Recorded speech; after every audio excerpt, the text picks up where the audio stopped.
السلام علیکم ورحمۃ اللہ وبرکاتہ۔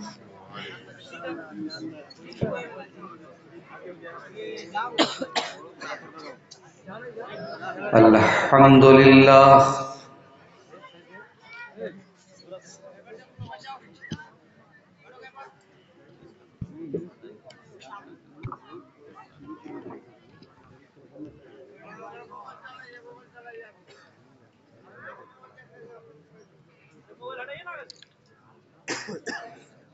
نحمده ونستعینه ونستغفره ونعوذ بالله من شرور أنفسنا ومن سيئات أعمالنا من يهده الله فلا مضل له ومن يضلل فلا هادي له وأشهد أن لا إله إلا الله وحده لا شريك له وأشهد أن محمدا عبده ورسوله يا أيها الذين آمنوا اتقوا الله حق تقاته ولا تموتن إلا وأنتم مسلمون يا أيها الناس اتقوا ربكم الذي خلقكم من نفس واحدة وخلق منها زوجها وبث منهما رجالا كثيرا ونساء واتقوا الله الذي تساءلون به والأرحام إن الله كان عليكم رقيبا يا أيها الذين آمنوا اتقوا الله وقولوا قولا سديدا يصلح لكم أعمالكم ويغفر لكم ذنوبكم ومن يطع الله ورسوله فقد فاز فوزا عظيما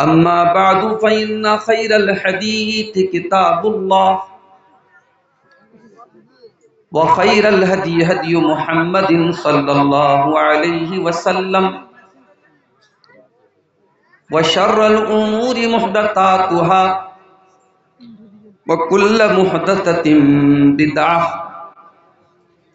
وكل بدعة ضلالة وَكُلَّ ضَلَالَةٍ فِي النَّارِ أعوذ بالله من الشيطان الرجيم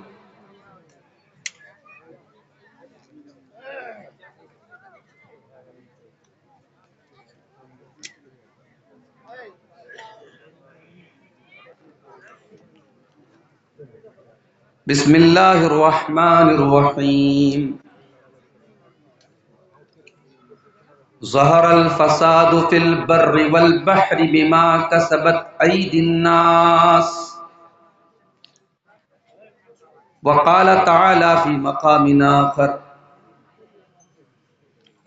والفجر وليال عشر والشفع والوتر والليل إذا يسر هل في ذلك قسم لذي حجر ألم تر كيف فعل ربك بعاد إرم ذات العماد التي لم يخلق مثلها في البلاد وثمود الذين جابوا الصخر بالواد وفرعون ذي الأوتاد الذين طغوا في البلاد فأكثروا فيها الفساد فصب علیہم ربک صوت عذاب ان ربک لبالمرصاد۔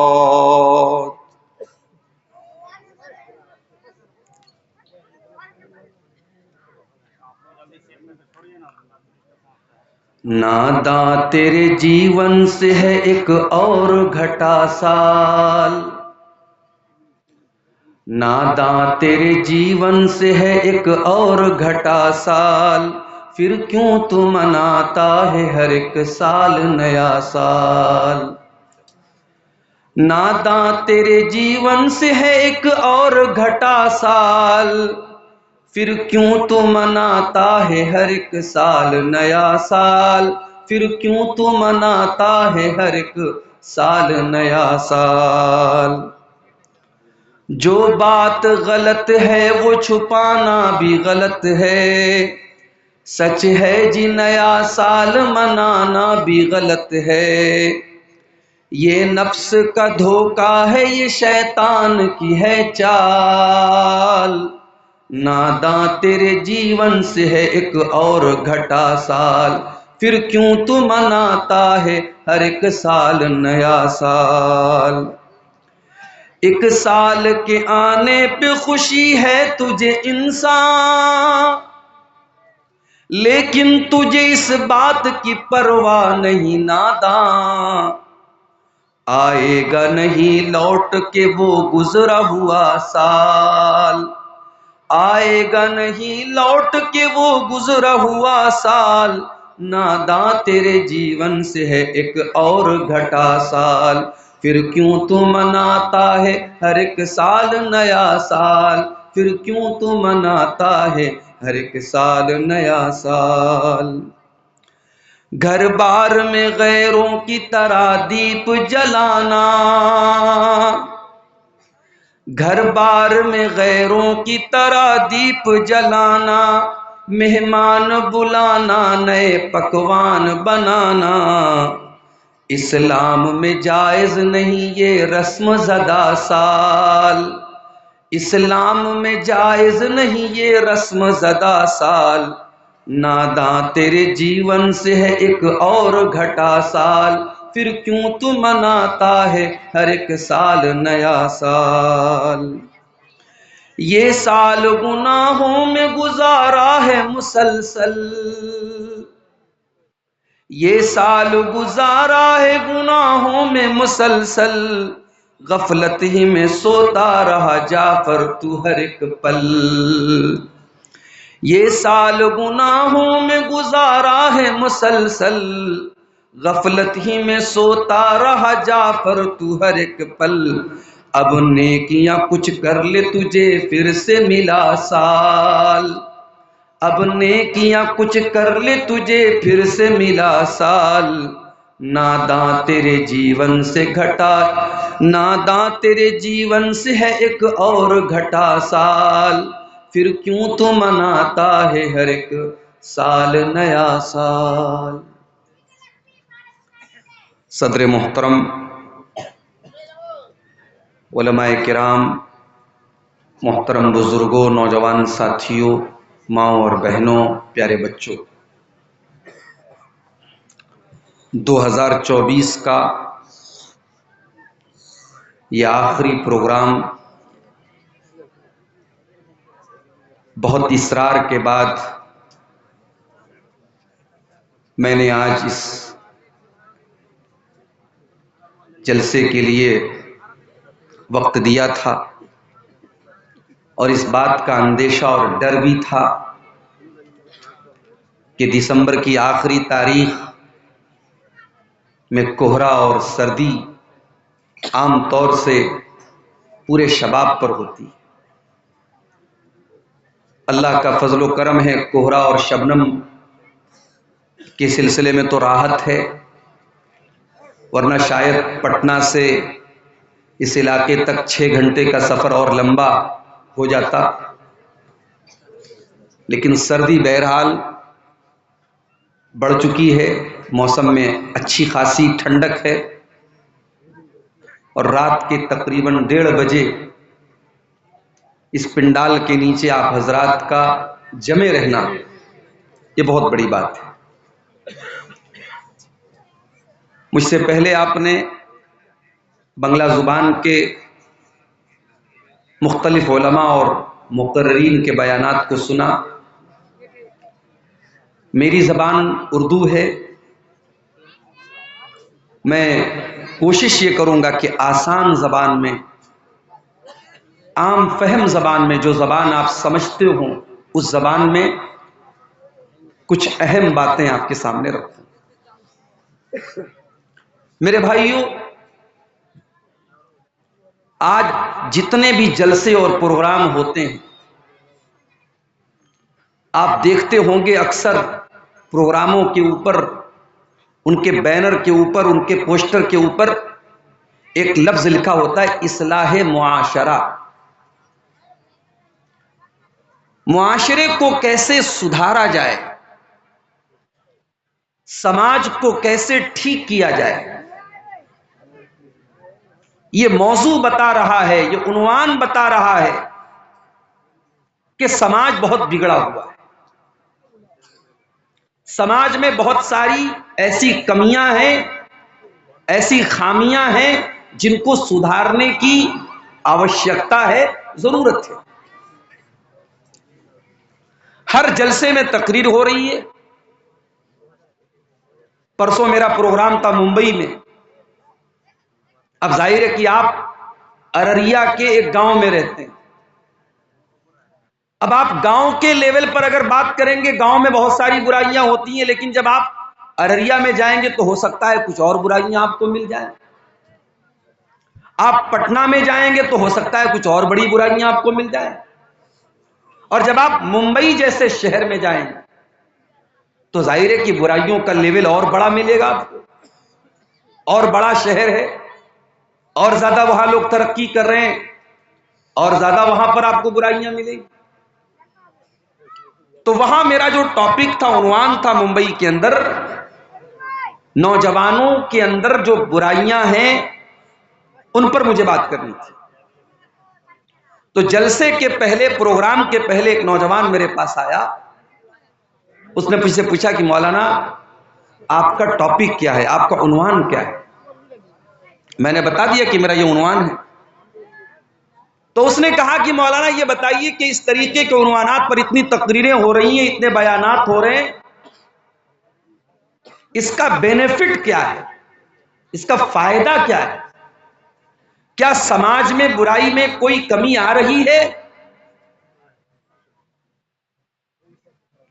سیمانچل کہ جس علاقے میں اس وقت میں موجود ہوں، ممبئی وغیرہ میں ہم لوگ جاتے ہیں، آدھا گھنٹہ 40 منٹ ٹائم ملتا ہے، اس میں بھی اگر 1-2 منٹ زیادہ ہوا پرچی آ جاتی ہے، شیخ صاحب وقت ختم ہو گیا، اور بھی علماء لائن میں بیٹھے ہوئے ہیں۔ اور آپ کے ہاں 2 گھنٹے 1.5 گھنٹے آرام سے تقریر ہوتی ہے، اس کے بعد بھی اگر مقرر تھک جائے اور اجازت مانگنے لگے تو پیچھے سے دھیرے سے کان میں کوئی آگے کہتا مولانا تھوڑا اور بولیے، بھی پبلک پیاسی ہے۔ یعنی ہم سننے کے عادی ہو چکے ہیں۔ تو اس نوجوان نے سوال کیا کہ مولانا بینیفٹ کیا ہے، فائدہ کیا ہے؟ کیا برائیوں میں کوئی کمی آ رہی ہے؟ کوئی کمی نہیں آ رہی ہے۔ ہر تقریر میں زنا کے اوپر بولا جا رہا ہے۔ 10 سال پہلے کے حالات آپ دیکھیے، 2014 کے، اور آج 2025 میں ہم داخل ہو چکے ہیں۔ 10 سال کے بعد کیا زنا کے واقعات میں کمی آ گئی؟ مجھے یاد ہے غالباً 2011 یا 12 میں دلی میں چلتی بس میں ایک لڑکی کا ریپ ہوا تھا۔ پورے دیش کی میڈیا میں بڑا بوال ہوا تھا، اس کو نربھیا کانڈ کے نام سے جانا جاتا ہے۔ بڑا ظلم ہوا تھا اس لڑکی کے ساتھ، ریپ بھی کیا گیا تھا، اس کو مارا بھی گیا تھا، لیکن کیا ریپ کی گھٹنائیں بند ہو گئی؟ 5 سال کی بچیوں کا ریپ ہو رہا ہے میرے بھائی۔ کشمیر کے کٹھوا میں آپ کو یاد ہوگا ایک معصوم بچی جس کا نام آصفہ تھا، کتنی بے دردی سے اس بچی کو مارا گیا، ریپ کیا گیا اور مارا گیا ایک معصوم بچی کے ساتھ۔ زنا کے واقعات بڑھ رہے ہیں میرے بھائی۔ شراب پر آئے دن تقریریں ہو رہی ہیں. بہار میں تو نتیش کمار جی نے پابندی لگا دی صاحب، شراب بندی ہو گئی. کبھی کبھی ایسا ہوتا ہے پٹنہ سے ارریہ، پٹنہ سے کشن گنج میں آ رہا ہوں، گاڑی اسپیڈ میں چل رہی ہے، راستے میں پولیس والے روک رہے ہیں. ڈرائیور سے پوچھا بھائی کیا بات ہے؟ بولے پولیس والے روک رہے ہیں. میں نے کہا کیا معاملہ ہے؟ کہتے دارو چیک کر رہے ہیں، شراب چیک کر رہے ہیں. شراب کے لیے چیکنگ ہو رہی ہے. لیکن کیا بہار میں شراب پینا لوگوں نے بند کر دیا؟ گراؤنڈ کی حقیقت یہ ہے کہ نیپال کے راستے اور بنگال کے راستے پہلے سے زیادہ شراب کی سپلائی ہو رہی ہے بہار میں. اور صرف شراب ہی نہیں، آپ حیرت کریں گے کہ آج ہمارا نوجوان کس کس چیز کا نشہ کر رہا ہے. سائیکل اور بائک کے ٹائر میں جو پنچر بنانے کے لیے جو سولوشن استعمال ہوتا ہے، جو مسالہ استعمال ہوتا ہے، اس مسالے کو نوجوان نشے کے طور پر استعمال کرتا ہے. سردی اور زکام میں زنڈو بام جس کو باڈی پر ملا جاتا ہے، اعضائے بدن پہ، جسم پر، شریر پہ لگایا جاتا ہے، اس زنڈو بام کو نشہ خور لوگ اس کو جو ہے پاؤ روٹی کے اوپر، بن کے اوپر لگا کے اس کو کھا رہے ہیں اور نشہ کر رہے ہیں. نئے نئے طریقے اپنا کر کے نشہ خوری ہو رہی ہے. برائیاں بڑھ رہی ہیں میرے پیارے ساتھیوں. تو اس نوجوان نے مجھ سے یہی سوال کیا تھا، مولانا یہ تقریر کا فائدہ کیا ہے؟ تو میں نے ممبئی، اس کو تو جواب نہیں دیا، میں نے ممبئی کی تقریر میں یہ جواب دیا تھا. میں نے کہا ایک بات بتاؤں آپ کو، برائی جتنی بھی بڑھ رہی ہو، اگر اتنے برائی کے دور میں بھی اگر اسٹیج پر اور مائک میں اور ممبر پر اور محراب میں اگر برائی کو برائی کہا جا رہا ہے، یہ بھی بڑی بات ہے. میرے پیارے ساتھیو، ایک زمانہ ایسا بھی آئے گا آپ اپنی آنکھوں سے برائی کو دیکھیں گے، لیکن آپ کے اندر اتنا گٹس نہیں ہوگا، اتنی ہمت نہیں ہوگی کہ آپ برائی کو برائی کہہ سکیں. اللہ کے نبی فرماتے ہیں، حسن درجے کی روایت ہے، یہ دنیا اس وقت تک فنا نہ ہوگی، اس وقت تک ختم نہ ہوگی، یعنی قیامت اس وقت تک نہیں آئے گی جب تک ایک انسان دوسری عورت کے ساتھ پبلک پلیس پر، ساروجنک استھل پر، عام مقام پر، عام راستے میں سر عام زنا کرے گا، سر عام راہ چلتے زنا کرے گا. اور اس دور کا جو نیک انسان ہوگا، جو متقی انسان ہوگا، جو پرہیزگار انسان ہوگا، وہ کون ہوگا؟ جو زنا سے روکنے والا نہ ہوگا، جو ان دو زنا کرنے والوں کو منع کرنے والا نہ ہوگا، بلکہ اس دور کا متقی انسان وہ ہوگا جو کہے گا لو واریتھا وراء ھذا الحائط، اے میرے بھائی یہ چلتے راستے میں تو کام یہ کام تو نہ کر، تو پبلک پلیس پر تو یہ کام نہ کر، تو اس باغ کے پیچھے چلا جا، تو دیوار کے پیچھے چلا جا، تو بند کمرے میں جا کے جو کرنا ہے تو کر لے، سب کے سامنے مت کر.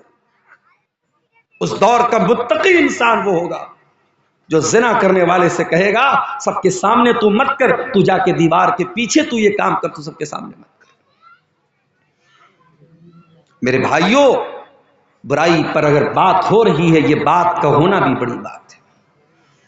اور ہمیں معلوم نہیں ہے، میں اللہ کا فضل و کرم، میں اپنی کوئی خوبی نہیں مانتا ہوں، اللہ کا فضل و کرم مانتا ہوں. آج یوٹیوب پر تقریریں سن کے جب ہم اس کے کمنٹس میں دیکھتے ہیں، بعض نوجوان جب یہ کمنٹ کرتے ہیں کہ میں تقریر سننے کے بعد میں پہلے نماز نہیں پڑھتا تھا، میں نماز پڑھنے لگا. بعض نوجوان واٹس ایپ پر میسج کرتے ہیں کہ مولانا آپ کی تقریر سنتا ہوں، فلاں برائی میرے اندر تھی، اب میں نے توبہ کر لی ہے، میرے لیے دعا کیجئے گا. میرے پیارے ساتھیوں، ہم نہیں جانتے کون انسان ہماری بات سن کر کے اگر توبہ کر لے، اصلاح کر لے، اور وہی ایک انسان کی توبہ تقریر کرنے والے کے لیے بھی، تقریر کو آرگنائز کرنے والے کے لیے بھی، جلسہ کرانے والے کے لیے بھی نجات کا ذریعہ بن جائے، مغفرت کا ذریعہ بن جائے. ہم نہیں جانتے میرے پیارے ساتھی. اسی لیے اللہ کے پیارے نبی حضرت علی سے کہتے ہیں لَأَن يَهْدِيَ اللَّهُ بِكَ رَجُلًا خَيْرٌ لَكَ مِنْ حُمْرِ النَّعَمِ. اے علی، تمہارے ذریعے اللہ تعالیٰ اگر کسی ایک انسان کو ہدایت دے دے، ایک انسان تمہارے ذریعے صحیح راستہ پا جائے، اے علی تو تمہارے لیے سرخ اونٹوں سے بہتر ہے۔ اس زمانے کی بہت بڑی پراپرٹی ہوتی تھی سرخ اونٹ، بہت بڑی دولت ہوتی تھی سرخ اونٹ۔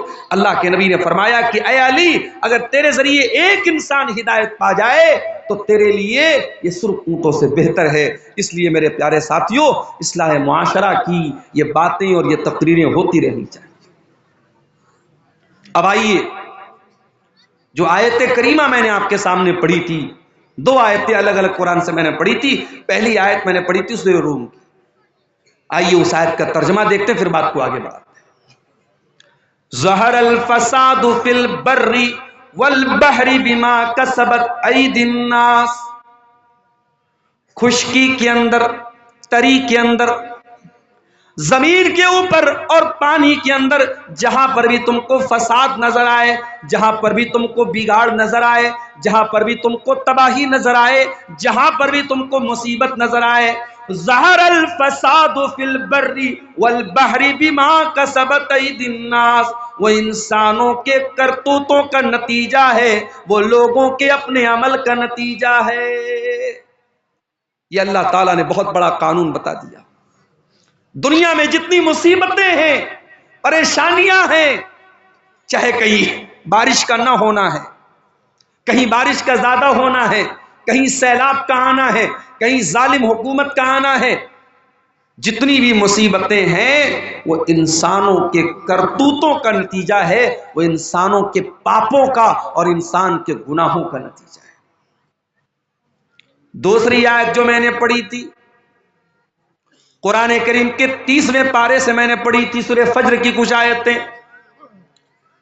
والفجر، قسم ہے فجر کی، وہی فجر کی نماز اور وہی فجر کا وقت جب مؤذن اذان کی آواز میں کہتا ہے الصلاۃ خیر من النوم،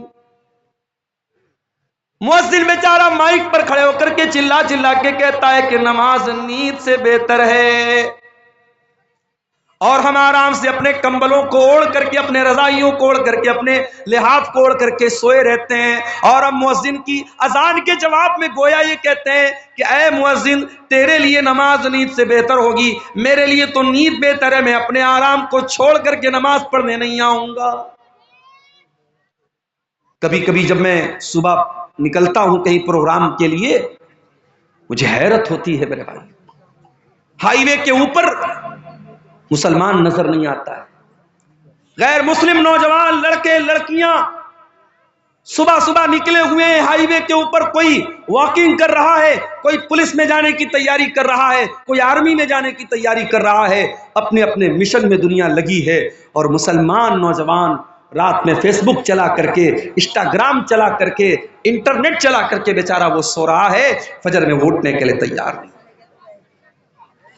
فجر کا ٹائم بڑی برکت والا ٹائم ہے، او دولت کمانے والوں، او بڑے بڑے بزنس کرنے والوں، پیسہ کمانے والوں، فجر کی 2 رکعت نماز جو سنت پڑھی جاتی ہے، اللہ کے پیارے نبی فرماتے ہیں رکعت الفجر خیر من الدنیا وما فیہا، فجر کی 2 رکعت سنت دنیا کی تمام نعمتوں سے بہتر ہے۔ دنیا کے ارب پتی کے پاس بھی وہ دولت نہیں ہے، کھرب پتی کے پاس بھی وہ دولت نہیں ہے جو 2 رکعت فجر کی سنت پڑھ دیتا ہے، اتنی قیمتی ہے 2 رکعت کی سنت فجر۔ اسی لیے اللہ کے نبی فرماتے ہیں من صلی الصبح، جو فجر کی نماز جماعت کے ساتھ پڑھتا ہے فہو فی ذمۃ اللہ، وہ اللہ تعالیٰ کی ذمہ داری میں آ جاتا ہے، وہ اللہ کی پناہ میں آ جاتا ہے، اللہ کی سرکشا میں آ جاتا ہے۔ جب آپ اپنی صبح کی شروعات ہی فجر کی نماز میں غائب رہ کے کرتے ہیں، اللہ کی سرکشا کہاں سے حاصل ہوگی، اللہ کی حفاظت کہاں سے حاصل ہوگی؟ والفجر، قسم ہے فجر کے وقت کی، اللہ کے پیارے نبی جب کسی لشکر کو بھیجتے تھے تو فجر کے ٹائم بھیجتے تھے، اور آپ دعا کرتے تھے اللہم بارک لامتی فی بکورہا، اے اللہ تو میری امت کے صبح کے ٹائم میں برکت عطا فرما۔ تیرے نبی نے جس ٹائم کی برکت کی دعا کی تھی تو اس ٹائم سویا پڑا رہتا ہے۔ فجر کے وقت کی قسم کھا کر کے اللہ تعالیٰ بتا رہا ہے یہ بڑا ہی برکت والا وقت ہے، بڑا ہی سہانا وقت ہے، میں اس وقت کی قسم کھاتا ہوں۔ وَلَيَالٍ عَشْرٍ، اور قسم ہے 10 راتوں کی۔ یہ کون سی 10 راتیں؟ مفسرین نے لکھا ہے، علماء نے لکھا ہے، یہ ذی الحجہ کی 1 تاریخ سے لے کر کے 10 تاریخ تک کی 10 راتیں۔ جس طریقے سے رمضان کی آخری 10 راتوں کی بہت فضیلت ہے، ویسے ہی ذی الحجہ کے شروع کے 10 دنوں کی بہت فضیلت ہے۔ بلکہ کچھ حدیثوں میں اللہ کے نبی فرماتے ہیں کہ سال بھر میں کسی نیکی کا ثواب اتنا زیادہ نہیں ملتا ہے جتنا ان 10 دنوں کی نیکی کا ملتا ہے۔ رمضان میں تو تھوڑی بہت ہم لوگ نیکی کرتے ہیں، مگر ذی الحجہ کا جب مہینہ آتا ہے، کوئی بکرا خرید رہا ہے، کوئی بیل خرید رہا ہے، کوئی قربانی کا جانور خرید رہا ہے، بس اتنا ہی ہم اس کا خیال کرتے ہیں۔ ذی الحجہ کے شروع کے 10 دن بڑے قیمتی ہیں، اللہ تعالیٰ قسم کھا رہا ہے۔ والفجر، قسم ہے فجر کے وقت کی۔ ولیال عشر، اور قسم ہے 10 راتوں کی۔ والشفع والوتر، اور قسم ہے طاق کی اور جفت کی۔ طاق اور جفت سمجھتے ہیں، جس کو انگلش میں آڈ اینڈ ایون بولتے ہیں۔ پتہ نہیں آپ کے بنگلہ میں یا شیر آبادی بھاشا میں اس کو کیا بولتے ہیں۔ ہمارے یہاں بنارس کی بھاشا میں بولتے فٹ اور جوڑا۔ 2 ہے تو جوڑا، 1 ہے 3 ہے تو فٹ بولتے ہیں اس کو۔ آپ کے یہاں کیا بولتے ہیں؟ جوڑ بے جوڑ۔ جوڑ بے جوڑ کی قسم کھا رہا اللہ تعالیٰ۔ اللہ تعالیٰ بے جوڑ ہے، ایک ہے، وہ 2 نہیں ہو سکتا۔ دنیا کی ہر چیز کا جوڑا موجود ہے۔ زمین کا جوڑا آسمان، اندھیرے کا جوڑا اجالا، لڑکے کا جوڑا لڑکی، ہاتھ کا جوڑا پیر، ہر چیز کا جوڑا موجود ہے۔ ہر چیز کا کوئی نہ کوئی اپوزٹ موجود ہے، لیکن اللہ تبارک و تعالیٰ ایک ایسی ذات ہے اس کا کوئی جوڑا نہیں۔ والشفع والوتر، قسم ہے جوڑ کی اور بے جوڑ کی، طاق کی اور جفت کی۔ واللیل اذا یسر، اور قسم ہے رات کی، جب رات اپنا سفر طے کرنے لگتی ہے، رات گزرنے لگتی ہے۔ آج کی رات بھی گزر رہی ہے۔ میں آپ کے علاقے میں ابھی آ رہا تھا، میری اہلیہ کا فون آیا، بات ہونے لگی، پوچھ رہی تھی پہنچے نہیں پہنچے۔ اچانک جیسے 12 بجا گھڑی میں تیز تیز پٹاخے کی آواز آنے لگی۔ میری اہلیہ کہنے لگی لگ رہا ہے کوئی بارات وارات آئی ہے، کوئی معاملہ ہے۔ میں نے کہا بارات نہیں آئی ہے، 31 دسمبر کی رات ہے۔ ساری دنیا میں جشن منایا جا رہا ہے، نئے سال کا استقبال ہو رہا ہے۔ کیسے؟ شراب پی کر کے، آتش بازی کر کے، زنا کر کے، ننگی عورتوں کو نچا کر کے، ہوٹلوں میں عیاشی کر کے، یہ نیا سال کا جشن منایا جا رہا ہے۔ اور یہ نیا سال کا جشن صرف عیسائی نہیں منا رہا ہے، صرف کرسچن نہیں منا رہا ہے، صرف انگریز نہیں منا رہا ہے، یہ لا الہ الا اللہ اور محمد رسول اللہ پڑھنے والا بھی منا رہا ہے۔ ارے نادان، تیری زندگی کی دیوار سے ایک اور اینٹ گر گئی۔ تو 2024 میں 24 سال کا تھا، 2025 آیا تو 25 سال کا ہو گیا، تو اپنی موت سے ایک قدم اور قریب ہو گیا۔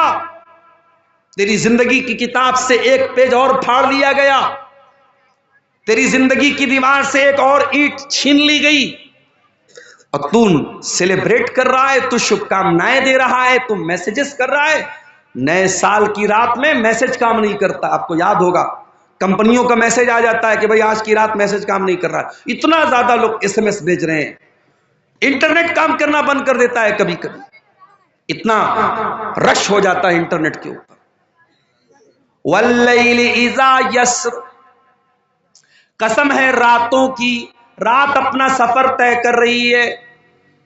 یہی رات ہے کوئی ہوٹل میں ناچ رہا ہے اور آپ بگلا ڈانگی کے جلسے میں اس پنڈال کے نیچے بیٹھ کر کے اللہ اور اس کے رسول کی باتوں کو سن رہے ہیں. کوئی اللہ کا بندہ ایسا بھی ہوگا جو رات کے اس سناٹے میں بیٹھ کر کے اللہ کی بارگاہ میں دعائیں کر رہا ہوگا. کوئی اللہ کا بندہ ایسا بھی ہوگا جو تہجد کی نماز پڑھ رہا ہوگا. کوئی اللہ کا بندہ ایسا بھی ہوگا جو اپنے گناہوں پر شرمندہ ہو کر کے اللہ سے معافی مانگ رہا ہوگا، اللہ سے توبہ کر رہا ہوگا، اپنے گناہوں پر رو رہا ہوگا. واللیل اذا یسر، قسم ہے رات کی جب وہ اپنا سفر طے کرتی ہے. رات چلتی رہتی ہے، رات چل رہی ہے اور رات میں لوگ اپنا اپنا کام کر رہے ہیں. حل فی ذالک قسم لذی حجر، اے میرے بندو میں فجر کی قسم کھا رہا ہوں، میں 10 راتوں کی قسم کھا رہا ہوں، میں طاق اور جفت کی قسم کھا رہا ہوں، میں مختلف چیزوں کی قسم کھا رہا ہوں. حل فی ذالک قسم لذی حجر، کیا کسی عقل مند کو اس قسم کے اندر کوئی اہمیت نظر آتی ہے؟ کیا یہ قسم عقل مندوں کو دعوت فکر دے رہی ہے؟ کیا عقل مند لوگ غور کر رہے ہیں کہ اللہ قسم کیوں کھا رہا ہے؟ الم تر کیف فعل ربک بعاد، کیا تم نے نہیں دیکھا کہ اللہ تعالیٰ نے قوم عاد کے ساتھ کیا کیا؟ یہ قوم عاد کون سی قوم تھی؟ یہ لمبے تڑنگے لوگ ہوتے تھے، اونچی اونچی ہائٹ ہوتی تھی ان کی، پہاڑوں کو اور اپنا گھر بناتے تھے، اور بڑی طاقتور قوم تھی یہ. مارے طاقت کے کہا کرتے تھے من اشد منا قوہ، ہم سے زیادہ طاقتور کون ہے، ہم سے زیادہ شکتی شالی کون ہے، ہم سے زیادہ سپر پاور کون ہے؟ اللہ کہہ رہا ہے تم نے دیکھا نہیں ہم نے قوم عاد کے ساتھ کیا کیا؟ ارم ذات العماد، یہ بڑے بڑے لمبے پلر والے مکان بناتے تھے.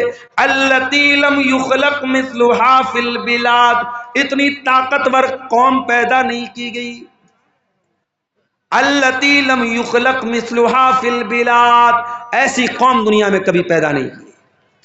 وثمود الذین جابوا الصخر بالواد، کیا تم نے نہیں دیکھا کہ ہم نے قوم سمود کے ساتھ کیا کیا؟ جو قوم سمود پہاڑوں کو کاٹ کاٹ کر کے مکان بنایا کرتی تھی. وفرعون ذی الاوتاد، اور کیا تم نے نہیں دیکھا کہ فرعون کا کیا انجام ہوا؟ جو نہ ماننے والوں کو، جو فرعون کے آگے سجدہ نہیں کرتے تھے، جو فرعون کی بات نہیں مانتے تھے، ان کے ہاتھوں اور پیروں میں کیلے ٹھکوا کر کے ان کی جان لے لیتا تھا، ان کو مار ڈالتا تھا. یہ بڑی بڑی ظالم قومیں تھی، قوم عاد، قوم سمود اور فرعون. اللہ نے فرمایا الذین طغوا فی البلاد، یہ وہ لوگ تھے جنہوں نے اللہ کی دھرتی پر بہت فساد کیا، بہت گناہ کے کام کیے، بہت پاپ کیے، بہت اللہ کی نافرمانی کی. فَأَكْثَرُوا فِيهَا الْفَسَادَ، انہوں نے بہت زیادہ زمین کے اندر فساد مچایا. فَصَبَّ عَلَيْهِمْ رَبُّكَ سَوْطَ عَذَابٍ، اللہ نے ان کے اوپر اپنے عذاب کا کوڑا برسا دیا. آج اللہ کے عذاب کا کوڑا ہم پر برس رہا ہے. ہم رو رہے ہیں، ہماری مسجدیں اے اللہ نشانے پر ہے ظالم، ہماری مسجدوں پر تالے لگنے کی نوبت آ رہی ہے، ہمیں ڈرایا جا رہا ہے. کل اللہ پوچھے گا قیامت کے دن، ارے تم مسجدوں کی کیا بات کرتا ہے میرے بندے؟ تیرے گاؤں کی مسجد میں مؤذن 5 ٹائم اذان دیتا رہا تو 5 ٹائم اپنے اللہ کے گھر میں، اپنے محلے کی، اپنے گاؤں کی مسجد میں تو نماز پڑھنے نہیں جاتا تھا. تجھے کیا مسجد کا درد تھا؟ اللہ پوچھے گا تو ہم کیا جواب دیں گے؟ دلی کی جامع مسجد میں ابھی ایک فیس بک پر ایک ریل آئی، ایک غیر مسلم لڑکا ایک مسلمان، حالانکہ لڑکا لڑکی دونوں غیر مسلم تھے، مگر انہوں نے ایکٹنگ کی، ایک ریل بنائی جس میں یہ دکھایا گیا کہ ایک غیر مسلم لڑکے کو مسلمان لڑکی سے پیار ہو. آج کل یہ بھی چل رہا ہے نا، مسلمان لڑکیوں کو پھنسانے کے لیے اس طریقے کی مووی بنائی جا رہی ہے اور ریلز بنائی جا رہی ہے تاکہ مسلمان لڑکیاں اٹریکٹ ہو جائیں ان سب چیزوں کی طرف. جامع مسجد دلی کے اندر وہ ویڈیو وائرل ہوا ہے انٹرنیٹ کے اوپر کہ باقاعدہ ایک بیہودہ قسم کا ویڈیو بنایا جا رہا ہے اور وہ بھی مسجد کے اندر۔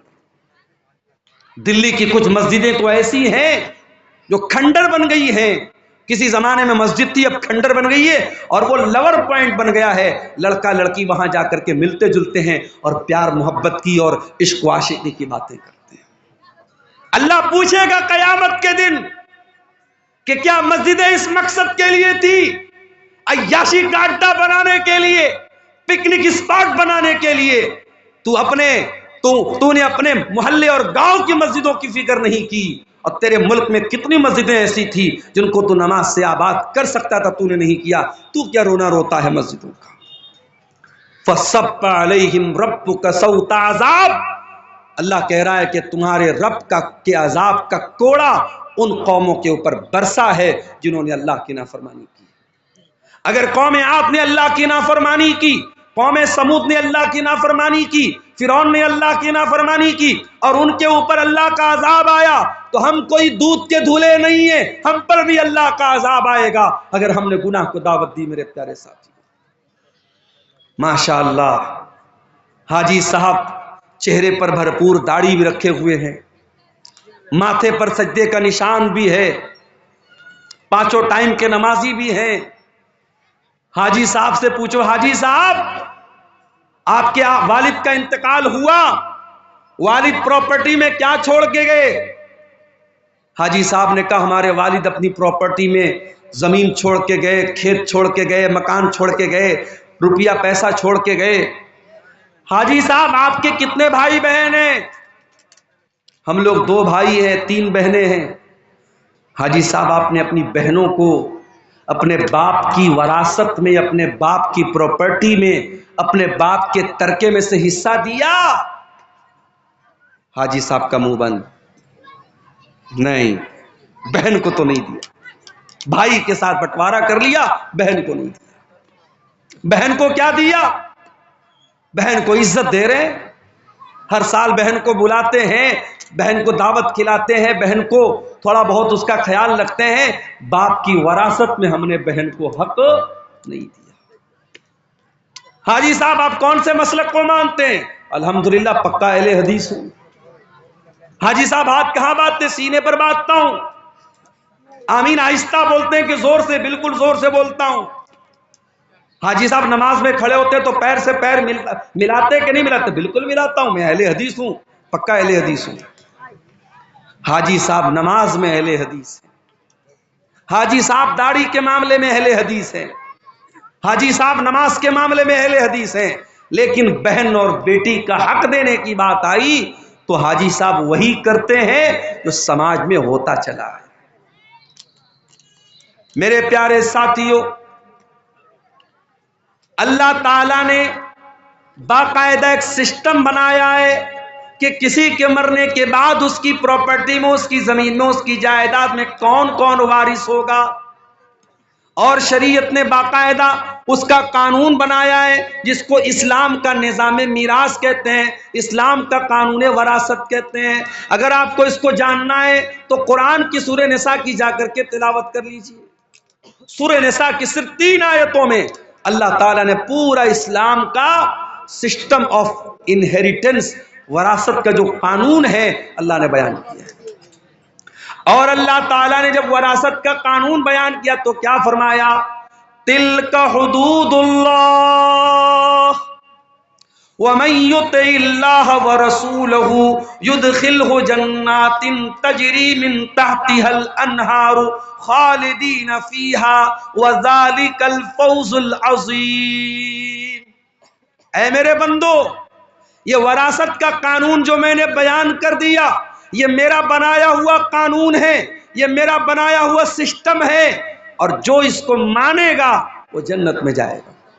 وَمَن يَعْصِ اللَّهَ وَرَسُولَهُ وَيَتَعَدَّ حُدُودَهُ يُدْخِلْهُ نَارًا خَالِدًا فِيهَا وَلَهُ عَذَابٌ مُهِينٌ۔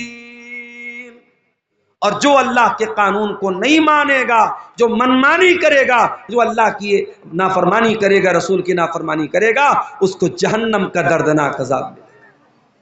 حاجی صاحب آپ کا حج برباد ہو جائے گا، آپ کا عمرہ برباد ہو جائے گا، آپ کی نمازیں آپ کے منہ پر مار دی جائیں گی، آپ کی عبادتیں برباد ہو جائیں گی۔ اللہ پوچھے گا تیرے باپ کی پراپرٹی میں تیری بہن کا حق تھا کہ نہیں تھا؟ میں نے قرآن میں بتایا تھا کہ نہیں بتایا تھا؟ میرے نبی نے حدیثوں میں بتایا تھا کہ نہیں بتایا تھا؟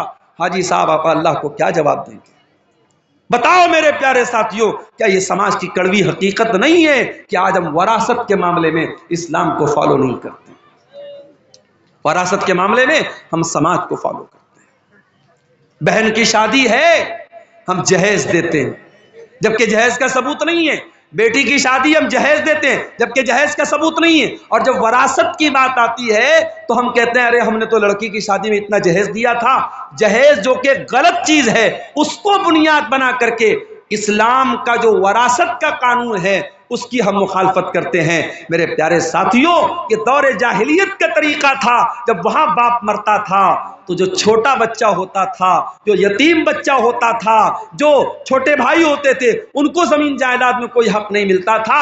جو بڑے لوگ ہوتے تھے، جو پاورفل ہوتے تھے، وہ زمین جائیداد پر قبضہ کر لیتے تھے۔ اسلام کا قانون تو اتنا سخت ہے، اگر مرنے والے کا کوئی بچہ اس کی بیوی کے پیٹ میں پل رہا ہے، مرنے والے کا جب انتقال ہوا، ایک لڑکا 60 سال کا تھا، اس کا ایک لڑکا 40 سال کا تھا، اس کا ایک لڑکا 30 سال کا تھا، اس کا ایک لڑکا بھی اس کی بیوی کے پیٹ میں ہے۔ میں مثال دے رہا ہوں ایک، شریعت کیا کہتی ہے؟ باپ مر گیا، اس کا اگر کوئی بیٹا 60 سال کا بھی ہے، کوئی 40 سال کا بھی ہے، کوئی 30 سال کا بھی ہے، کوئی اس کی بیوی کے پیٹ میں ابھی پل رہا ہے، جب وہ بچہ پیدا ہوگا تو جتنا حصہ 60 سال والے کو ملے گا، جتنا حصہ 30 سال والے کو ملے گا، جتنا حصہ 20 سال والے کو ملے گا، اتنا ہی حصہ، اتنا ہی حق اس بیوی کے پیٹ سے پیدا ہونے والے بچے کو بھی ملے گا۔ یہ ہے اللہ کا بنایا ہوا قانون، یہ اللہ کا بنایا ہوا نظام ہے۔ طاقت کے بل پہ اور اپنے جسمانی طاقت کے بل پر کوئی اپنے باپ کی وراثت نہیں پاتا ہے، بلکہ رشتے کی بنیاد پر جو مرنے والے سے جتنا قریب ہے اور جس کا جیسا رشتہ ہے اس حساب سے اس کا حصہ بنتا ہے۔ اور آگے بڑھیے، اسی سماج میں ہم دیکھتے ہیں لڑکی پیدا ہوئی، باپ کی پیشانی پر بل پڑ گئے، یہ لڑکی کہاں سے آ گئی؟ حالات یہ ہیں، گورنمنٹ کی اسکیمیں آتی ہیں، ابھی پرائم منسٹر صاحب کی ایک اسکیم چل رہی ہے سکنیا سمردھی یوجنا، لڑکیوں کے نام پر پیسہ اکٹھا کرو، جب وہ 20 سال کی ہو جائیں، شادی کے قابل ہو جائیں تو آپ کے پاس اچھا خاصا پیسہ ہو جائے۔ یعنی کہیں نہ کہیں سماج میں یہ سوچ موجود ہے کہ لڑکی آئی ہے تو ایک بوجھ بن کے آئی ہے، بیٹی پیدا ہوئی تو ماں باپ کے ماتھے پر بل پڑ گئے، یہ مصیبت کہاں سے آ گئی؟ کل جب یہ لڑکی جوان ہوگی ہمیں اس کی شادی کرنا پڑے گا، اس کے جہیز کا انتظام کرنا پڑے گا۔ اس جہیز کی رسم نے کتنی بچیوں کی میرے پیارے ساتھیوں جان لے لی۔ غریب باپ اپنی بیٹی کے جہیز کا انتظام نہیں کر پا رہا ہے، باپ چنتا میں زندگی گزار رہا ہے، بیٹی چنتا کر رہی ہے کہ میرا باپ کب میری شادی کرے گا۔ بیٹے تو کبھی کبھی کھل کے بول دیتے ہیں باپ سے میری شادی کرائیے، بیٹا کچھ کرے یا نہ کرے، کمائے یا نہ کمائے، شادی کے قابل ہو گیا تو باپ کو جا کے سنا دے گا میری شادی کیوں نہیں کرا۔ بیٹی تو نہیں سناتی نا، بیٹی تو شرماتی ہے۔ بیٹی 25 سال کی ہو گئی، 30 سال کی ہو گئی، 35 سال کی ہو گئی، اب تو رشتے ناطے آنے بھی بند ہو گئے۔ میرے پیارے ساتھیوں، اس جہیز کی رسم کی وجہ سے کتنی لڑکیوں کی جوانی برباد ہو گئی، ان کو رشتے نہیں مل رہے ہیں۔ اور ایک بات بولوں آپ سے، اگر آپ جہیز کو روکنا چاہتے ہیں تو آپ صرف لڑکی والوں کو یہ لڑکے والوں سے کے کہنے سے یہ کام نہیں چلے گا کہ آپ جہیز مت لیجیے، لڑکی والوں کی بھی ذمہ داری ہے کہ وہ دینداری دیکھ کر کے شادی کریں۔ اگر لڑکے والے لالچ کر رہے ہیں کہ ہم ایسی لڑکی کیا شادی کریں جہاں سے جہیز زیادہ ملے گا، تو معاف کرنا، لڑکی والے بھی لالچی ہوتے ہیں اور وہ تلاش کرتے ہیں ایسا رشتہ جہاں داماد بہت پیسے والا یا سرکاری نوکری والا یا بہت بڑا بزنس مین مل جائے۔ اگر کوئی مڈل کلاس کا لڑکا ہے، کوئی معمولی کمانے والا لڑکا ہے، اس لڑکے کے ساتھ کوئی جلدی اپنا رشتہ کرنا نہیں چاہتا ہے۔ تالی دونوں ہاتھ سے بجتی ہے میرے پیارے ساتھیوں۔ جہیز کی اس گندی رسم کے لیے صرف لڑکے والے دوشی نہیں ہیں، لڑکی والے بھی دوشی ہیں۔ اگر لڑکے والے موٹی رقم جہیز کے نام پر موٹی رقم تلاش کر رہے ہیں تو لڑکی والے بھی اسی حساب سے داماد تلاش کر رہے ہیں۔ اللہ کے پیارے نبی نے کیا فرمایا؟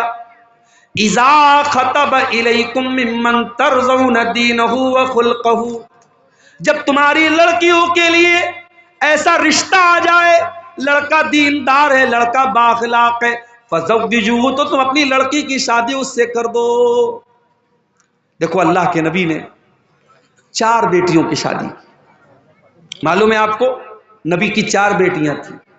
سب سے بڑی بیٹی کا نام کیا تھا؟ کوئی بتا سکتا ہے؟ ادھر سے کوئی بتائے نبی کی بڑی بیٹی کا نام؟ بولو بھائی، سو گئے کیا؟ معلوم ہے نبی کی بڑی بیٹی کا نام زینب، نبی کی بڑی بیٹی کا نام زینب، اور داماد کا نام، زینب کے شوہر کا نام بولو، نہیں معلوم؟ کیا تقریر سنتے ہیں آپ لوگ؟ تقریر سن سن کے بوڑھے ہو گئے اور آج تک نبی کی بیٹیوں کا نام نہیں معلوم، نبی کے دامادوں کا نام نہیں معلوم۔ نبی کی بڑی بیٹی کا نام زینب، اور زینب کے شوہر کا نام تھا ابو العاص بن ربی رضی اللہ تعالی۔ نبی کی دوسری بیٹی نام تھا رقیہ، ان کے شوہر کا نام عثمان غنی۔ رقیہ کا انتقال ہو گیا، نبی نے اپنی تیسری بیٹی کی شادی حضرت عثمان سے کر دی۔ تیسری بیٹی کا نام تھا ام کلثوم، ان کی شادی ہوئی حضرت عثمان سے۔ دنیا میں حضرت عثمان اکلوتے ایسے انسان ہیں جن کی شادی میں، جن کے نکاح میں نبی کی 2 بیٹیاں آئی ہیں۔ وہ رقیہ، ان کی بھی شادی ہوئی، اور رقیہ کا جب انتقال ہوا تو ام کلثوم کی شادی حضرت عثمان غنی سے ہوئی۔ اور نبی کی سب سے چھوٹی بیٹی، سب سے چوتھے نمبر کی بیٹی کا نام تھا فاطمہ، ان کی شادی کس سے ہوئی؟ حضرت علی سے ہوئی۔ میرے پیارے ساتھیوں، نبی نے اپنے بیٹیوں کے رشتے کرنے میں دینداری دیکھی ہے، نبی نے روپیہ پیسہ نہیں دیکھا ہے، نبی نے زمین و جائیداد نہیں دیکھی۔ آپ نے سب سے لاڈلی بیٹی، سب سے چھوٹی بیٹی حضرت فاطمہ کا جب نکاح طے کیا حضرت علی کے ساتھ، حضرت علی کے پاس کچھ بھی نہیں تھا۔ آپ نے علی سے پوچھا کیا علی تمہارے پاس کیا ہے؟ کہا اللہ کے نبی میرے پاس ایک گھوڑا ہے، ایک زرہ ہے۔ آپ نے کہا کہ گھوڑا اپنے پاس رکھو، زرہ بیچ دو۔ زرہ بولتے تھے لوہے کی ایک ڈریس ہوتی تھی جو جنگ کے میدان میں لوگ پہنتے تھے۔ اللہ کے نبی کے حکم سے حضرت علی نے وہ اپنی زرہ بیچ دی، جس کو عثمان غنی نے 380 درہم میں خریدا، اور اسی پیسے سے اللہ کے نبی نے حضرت علی سے کہا کہ مہر کا انتظام کرو، کیونکہ حضرت علی اللہ کے نبی کے داماد بھی تھے، اور حضرت علی کس کے بیٹے تھے؟ ابو طالب کے بیٹے تھے۔ اور ابو طالب کون تھے؟ نبی کے چچا تھے۔ تو نبی نے اپنے چچا کے انتقال کے بعد حضرت علی کو اپنی پرورش میں لے لیا تھا، تو حضرت علی کے گارجین بھی اللہ کے نبی تھے، تو اس لیے آپ حضرت علی کے باپ کی حیثیت سے بھی یہ شادی کرا رہے تھے۔ آپ نے حضرت علی سے کہا تو مہر کا انتظام کرو، اور اس کے بعد چونکہ نئی گرستی تھی، نیا گھر بنانا تھا، حضرت علی کے پاس کچھ نہیں تھا، تو اللہ کے نبی نے حضرت علی ہی کے پیسے سے ایک تکیہ خریدا، ایک چادر خریدا، اور ایک پانی کا برتن مشکیزہ، ایسی ضرورت کی 4-5 چیزیں خریدی ہیں۔ کچھ لوگ اس کو جہیز کا نام دیتے ہیں، معاف کیجئے یہ جہیز نہیں تھا، یہ حضرت علی ہی کے پیسے سے اللہ کے نبی نے اس کو لیا تھا اور اپنی بیٹی کو دیا تھا۔ نبی نے رشتے میں کیا دیکھا؟ دینداری دیکھی ہے میرے پیارے ساتھ۔ واللہ آج میرے پاس ایسے نوجوانوں کے بھی فون آتے ہیں جو بڑے درد کے ساتھ اور بڑی تکلیف کے ساتھ کہتے ہیں کہ مولانا آج ہماری شادیاں نہیں ہو رہی، اچھے رشتے نہیں مل رہے، کیونکہ ہمارے رشتے اس لیے ریجیکٹ ہو رہے ہیں کیونکہ لڑکی والوں کو لکھپتی اور کروڑ پتی رشتے چاہیے، اعلیٰ شاندار مکان چاہیے، سرکاری نوکری چاہیے، ہم دیندار ہیں، ہم نمازی ہیں، ہم بااخلاق ہیں، ہم تقوی کے راستے پہ چل رہے ہیں، مگر ہمیں کوئی باپ اپنی بیٹی دینے کو تیار نہیں ہے۔ میرے پیارے ساتھیوں، جہیز کی اس گندی رسم کو اگر ختم کرنا ہے تو ہمیں اور آپ کو رشتے ناتے میں دینداری کو لانا پڑے گا۔ اللہ کے نبی کے ایک صحابی تھے، ان کا نام تھا جلیبیب رضی اللہ تعالیٰ عنہ۔ جلیبیب بڑے ہنسی مذاق کرنے والے صحابی تھے۔ وہ اللہ کے نبی کے پاس آتے تھے، ہنسی مذاق کرتے تھے، اللہ کے نبی کو ہنسایا کرتے تھے۔ جلیبیب رضی اللہ تعالیٰ عنہ کے چہرے پر چیچک کے کچھ داغ بھی تھے، ان کے چہرے پر کئی داغ تھے، وہ زیادہ خوبصورت بھی نہیں تھے، کالے کلوٹے تھے۔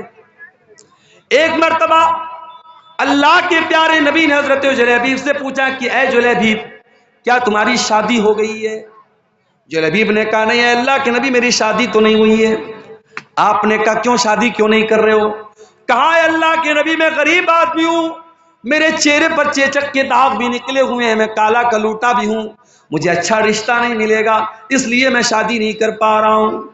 آپ نے کہا کوئی بات نہیں، ہم تمہیں ایک اچھا رشتہ دلائیں گے، ہم تمہاری شادی کریں۔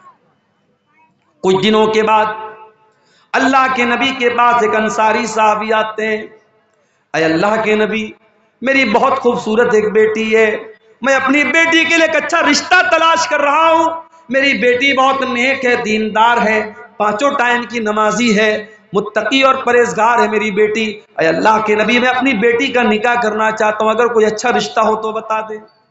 آپ نے کہا کہ آپ کی بیٹی کے لیے ایک رشتہ میرے پاس ہے۔ صحابی بہت خوش ہو گئے، کہا اے اللہ کے نبی جلدی بتائیے کس کا رشتہ ہے؟ آپ نے کہا ہم تمہاری بیٹی کی شادی جلیبیب سے کرتے ہیں۔ صحابی جانتے تھے جلیبیب کو، صحابی کے ماتھے پر بل پڑ گیا، لیکن چونکہ اللہ کے نبی کی بات تھی اس لیے کچھ کہہ بھی نہیں سکتے تھے۔ کہا اے اللہ کے نبی میں ایک مرتبہ اپنے گھر میں مشورہ کر لیتا ہوں، اس کے بعد آپ کو کوئی جواب دیتا ہوں۔ انصاری صحابی اپنے گھر آئے، بڑے غور سے سننا میرے پیارے ساتھیوں، نبی کے دور میں، صحابہ کے دور میں شادیاں کیسے ہوتی تھی اور رشتے کیسے ہوتے تھے، ذرا غور کرنا۔ انصاری صحابی اپنے گھر آئے اور اپنی بیوی سے کہنے لگے کہ اے میری محترمہ، اے میری بیوی، اللہ کے پیارے نبی نے ہمیں ایک رشتہ دیا ہے، ہماری بچی کے لیے، ہماری بیٹی کے لیے ایک رشتہ پیش کیا ہے۔ اس کی بیوی بھی بہت خوش ہو گئی، کہا کس کا رشتہ پیش کیا اللہ کے نبی نے؟ کہا ہے میری بیوی، اللہ کے پیارے نبی نے ہماری بیٹی کے لیے جلیبیب کا رشتہ پیش کیا ہے۔ وہ عورت بھی جانتی تھی جلیبیب بڑے کالے کلوٹے صحابی ہیں، ان کے چہرے پر داغ ہے اور وہ غریب بھی ہیں۔ کہا کہ نہیں، ہم نے بڑے اچھے اچھے رشتوں کو ٹھکرا دیا ہے، ہم اپنی بیٹی کی شادی جلیبیب سے نہیں کرائیں گے۔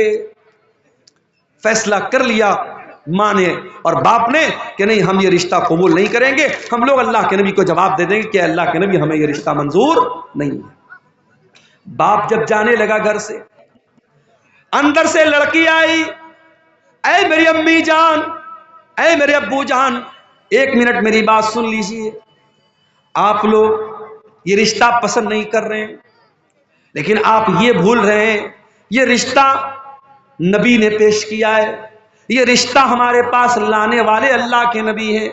ہو سکتا ہے یہ نبی کا رشتہ ہے، نبی نے پیش کیا ہے، ہو سکتا ہے کہ اسی رشتے میں اللہ تعالیٰ نے میرے لیے برکت رکھی ہو۔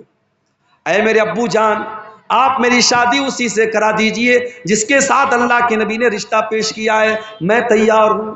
اللہ اکبر! اس دور کی عورتیں بھی کیسی ہوتی تھی۔ آج تو کتنے نوجوانوں کا رشتہ جب فوٹو جاتا ہے لڑکی کے پاس اور لڑکی دیکھتی ہے داڑھی والا ہے، نہیں یہ نہیں چلے گا، میں اس ملا سے شادی نہیں کروں گی، میں اس داڑھی بابا سے شادی نہیں کروں گی۔ کتنی لڑکیاں ہیں جو ضد کر کے اپنے شوہر کی داڑھی کو چھوٹا کروا دیتی ہیں، کتنی عورتیں ہیں جن کے نخروں کی وجہ سے شوہر حرام کام کر لیتا ہے۔ میرے پیاری ماں اور بہنوں، نبی کے دور کی عورتیں کیسی تھیں؟ صحابی کی بیٹی کہہ رہی ہے کہ اے ابا جان، اگر نبی نے یہ رشتہ پیش کیا ہے میں شادی کرنے کو تیار ہوں۔ صحابی اللہ کے نبی کے پاس آتے ہیں اور پوری بات بتا دیتے ہیں، اے اللہ کے نبی، مجھے اور میری بیوی کو تو یہ رشتہ پسند نہیں آیا تھا اور ہم تو نہ کرنے والے تھے، مگر میری بیٹی نے کہا کہ اگر یہ رشتہ اللہ کے نبی نے پیش کیا ہے تو مجھے یہ رشتہ منظور ہے اور میری بیٹی شادی کرنے کو تیار ہے۔ اے اللہ کے نبی، میں تیار ہوں آپ شادی کے لیے، آپ شادی کی تیاری کیجئے۔ جب نبی نے سنا کہ لڑکی اتنی دیندار ہے اور اتنی اللہ اور اس کے رسول کی بات ماننے والی ہے، آپ نے دعا کی، اللہم بارک لہا فی عیشہا ولا تجعل عیشہا کدن کدا۔ اے اللہ، اس لڑکی کی زندگی میں تو برکتیں عطا فرما دے، اس لڑکی کی زندگی میں کبھی پریشانی نہ آئے۔ کچھ دنوں کے بعد شادی ہوئی اور وہ لڑکی اپنے شوہر کے ساتھ، حضرت جلیبیب کے ساتھ ہنسی خوشی زندگی گزارنے لگی۔ کچھ دنوں کے بعد اللہ کے نبی صحابہ کے ساتھ ایک جنگ میں جاتے ہیں، اس جنگ میں جلیبیب بھی جاتے ہیں، اور جنگ کے بعد جب شہیدوں کی لاشوں کو رکھا جاتا ہے، حضرت جلیبیب رضی اللہ تعالیٰ عنہ میدان جنگ میں ان کی لاش نہیں ملتی ہے۔ اللہ کے نبی اپنے صحابہ سے کہتے ہیں ذرا تلاش کرو، کہیں نہ کہیں جلیبیب کی لاش بھی ملے گی۔ جلیبیب کی جب لاش ملتی ہے میرے پیارے ساتھیوں، تیروں اور تلواروں کے زخم سے بری ہوئی لاش، 7-8 دشمنوں کے بیچ میں اکیلی لاش، جو یہ بتا رہی تھی وہ جلیبیب دشمنوں کے نرغے میں تھے، دشمنوں کے گھیرے میں تھے، اور کئی لوگوں سے لڑتے ہوئے وہ اللہ کو پیارے ہوئے تھے۔ اللہ کے نبی نے دیکھا جلیبیب کو، آپ نے کہا یہ میرا نوجوان صحابی ہے، اس نے اللہ کی راہ میں لڑتے لڑتے جان دے دی ہے۔ آپ نے جلیبیب کی لاش کو اٹھایا اور اپنے کندھے پر آپ نے اٹھا کر کے اس کی لاش کو قبر میں آپ نے اتارا۔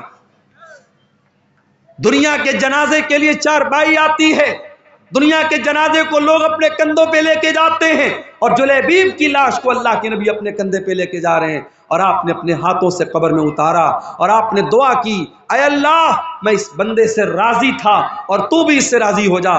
صحابہ کہتے ہیں کہ جلیبیب کی قبر کو دیکھ کر کے اور ان کی لاش کے ساتھ نبی کا معاملہ دیکھ کر کے ہمارے دل میں یہ تمنا پیدا ہوئی کہ کاش یہ ہماری قبر ہوتی اور نبی نے ہمارے لیے دعا کی ہوتی۔ اور اس کے بعد جب جلیبیب کا انتقال ہو گیا تو ہمیں تاریخ اور سیرت کی کتابیں یہ بتاتی ہیں کہ جلیبیب کی وہ جو بیوہ عورت تھی، جو ان کی بیوہ خاتون تھی، وہ اللہ کی راہ میں صدقہ اور خیرات بہت زیادہ کرتی تھی، جبکہ عام طور سے بیوہ عورتوں کے پاس مال کی قلت ہوتی ہے، مال کی کمی ہوتی ہے، مگر اللہ تعالیٰ غیب سے روزی دیتا تھا اس عورت کو جس عورت نے اپنے شوق اور ارمان کو قربان کیا تھا، نبی کی اور اللہ کی اطاعت کرتے ہوئے جس نے کہا تھا کہ میں جلیبیب کے ساتھ نکاح کرنے کو تیار ہوں، اور جس کے لیے نبی نے دعا کی تھی کہ اے اللہ تو اس کی زندگی میں برکت عطا فرمانا، اس عورت کی زندگی میں واقعی برکت پیدا ہوئی۔ اور مدینہ میں اگر کوئی بیوہ عورت سب سے زیادہ اللہ کی راہ میں صدقہ اور خیرات کرتی تھی تو صحابہ کہتے ہیں جلیبیب کی بیوہ عورت تھی۔ میرے عزیزوں، میرے بھائیوں، میرے بزرگوں، یہ صحابہ کرام کی سوسائٹی تھی۔ ہم اور آپ ذرا اپنی سوسائٹی کا جائزہ لیں۔ ہمارے یہاں رشتے ناتے میں صرف ہم سامنے والے کی خوبصورتی دیکھتے ہیں، صرف روپیہ پیسہ دیکھتے ہیں، صرف ذات اور برادری دیکھتے ہیں، ہم دینداری نہیں دیکھتے ہیں۔ یہ جہیز کی رسم یہ نہیں ختم ہو سکتی، یہ لالچ نہیں ختم ہو سکتا جب تک ہم رشتے ناتوں کی بنیاد دینداری پر نہیں کریں۔ اسی لیے اللہ کے نبی فرماتے ہیں تنکح المرأۃ لاربعین، جب عورت کا نکاح ہوتا ہے 4 چیزیں عورت کے اندر دیکھی جاتی ہیں، لمالہا ولحسبہا ولجمالہا ولدینہا۔ کچھ لوگ عورت کا مال دیکھتے ہیں، کچھ لوگ عورت کا خاندان دیکھتے ہیں، کچھ لوگ عورت کی خوبصورتی دیکھتے ہیں، اور کچھ لوگ عورت کی دینداری دیکھتے ہیں۔ فاظفر بذات الدین، اللہ کے پیارے نبی فرماتے ہیں کہ او لوگو تم دیندار عورت کو اپنے گھر میں لے کر کے آ جاؤ، کامیاب ہو جاؤ گے۔ دیندار عورت کو اپنے گھر میں لے کے آؤ، کامیاب ہو جاؤ گے۔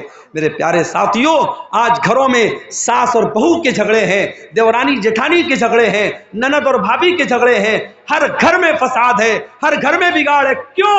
کیونکہ ہم نے خوبصورتی تو دیکھی ہے، ہم نے لمبا چوڑا جہیز تو ہم نے دیکھ کر کے شادی کر لی، ہم نے دینداری نہیں دیکھی ہے۔ دینداری کو ترجیح دیجئے، دیندار باپ کی دیندار بیٹی کو اپنے گھر میں لائیے، انشاءاللہ برکت ہوگی۔ میرے عزیزوں، آج سماج کی اصلاح کی اگر آپ بات کریں، شادی بیاہ میں آج ہمارے یہاں بہت سارے معاملات گڑبڑ چل رہے ہیں۔ اسی سیمانچل کے علاقے میں مجھے لوگوں نے بتایا باقاعدہ آج بھی کچھ گاؤں ایسے ہیں جہاں شادیوں میں ڈی جے تک بجتا ہے، گانا تک بجتا ہے۔ اور اسی ہندوستان کی سرزمین پر مختلف علاقوں کا دورہ کرتے ہوئے میں نے محسوس کیا ہے کہ ہم مسلمانوں میں شادی بیاہ کو لے کر کے بہت بری بری رسمیں۔ ابھی ممبئی میں پرسوں میں گیا تھا، جہاں علماء کو ٹھہرنے کا انتظام کیا گیا تھا، ایک میرج ہال تھا، ایک شادی ہال تھا، اوپر علماء کے رہنے کا انتظام کیا گیا تھا، نیچے کوئی شادی ہوئی تھی، مسلمان کی شادی تھی، اور سامنے جہیز، سامنے جو منڈپ لگا ہوا تھا، منڈپ میں دلہن جو ہے سج کر کے، سنور کر کے، اور لہنگا وغیرہ پہن کر کے اور میک اپ وغیرہ کر کے بیٹھی ہوئی تھی، اور رشتہ دار سب آ رہے ہیں، مرد بھی آ رہے ہیں، عورتیں بھی آ رہی ہیں، اور سب اس کو دیکھ رہے ہیں۔ یہ بہت سارے علاقوں میں یہ چلتا ہے کہ دلہن کو باقاعدہ مرد حضرات بھی آ کر کے دیکھتے ہیں اور منہ دکھائی تک دیتے ہیں۔ میرے پیارے ساتھیوں، یہ رسمیں اسلام کے اندر نہیں ہیں۔ اسلام بڑا پاکیزہ مذہب ہے، اسلام بڑا صاف ستھرا مذہب ہے۔ ہم نے رسم و رواج کے ذریعے شادی بیاہ کے اس بندھن کو بہت ہی ناپاک بنا ڈالا ہے میرے ساتھ۔ اور فضول خرچی اللہ کی پناہ ہے۔ فضول خرچی تو اس قدر ہو رہی ہے شادی کے موقع پر جس کی کوئی حد نہیں ہے۔ کوئی بارات پر پیسے لٹا رہا ہے، کوئی اپنی بیٹی کو سونے سے تول رہا ہے، کوئی باراتیوں پر نوٹوں کی گڈیاں برسا رہا ہے، کوئی آتش بازی پر پانی کی طرح پیسے خرچ کر رہا ہے۔ وہ امت جس کے بچے آج بھوکے پیاسے تڑپ رہے ہیں، جس کے غریب بچے آج پیسے کی کمی کی وجہ سے اپنی پڑھائی پوری نہیں کر پا رہے ہیں، جس امت کی کتنی غریب لڑکیاں شادی کا انتظام نہ ہونے کی وجہ سے شادی نہیں کر پا رہی ہیں، اس امت میں پیسے والے لوگ اپنی لڑکے اور لڑکیوں کی شادی پر بے تحاشا پیسے خرچ کرتے ہیں۔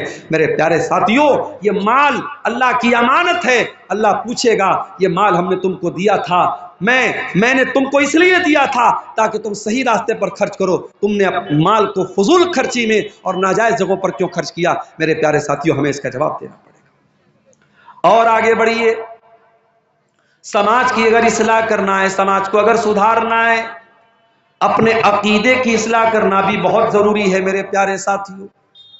جس سماج کے اندر عقیدہ درست نہیں ہوگا، توحید درست نہیں ہوگی، جس سماج کے اندر قبروں پر سجدہ کیا جائے گا، جس سماج میں تعویذ اور گنڈا پہنا جائے گا، جس سماج میں بلی کے آگے سے گزرنے پر بائک کو اور گاڑی کو بریک لگا دیا جائے گا، جس سماج میں توحید کا کوئی نام و نشان نہ ہوگا،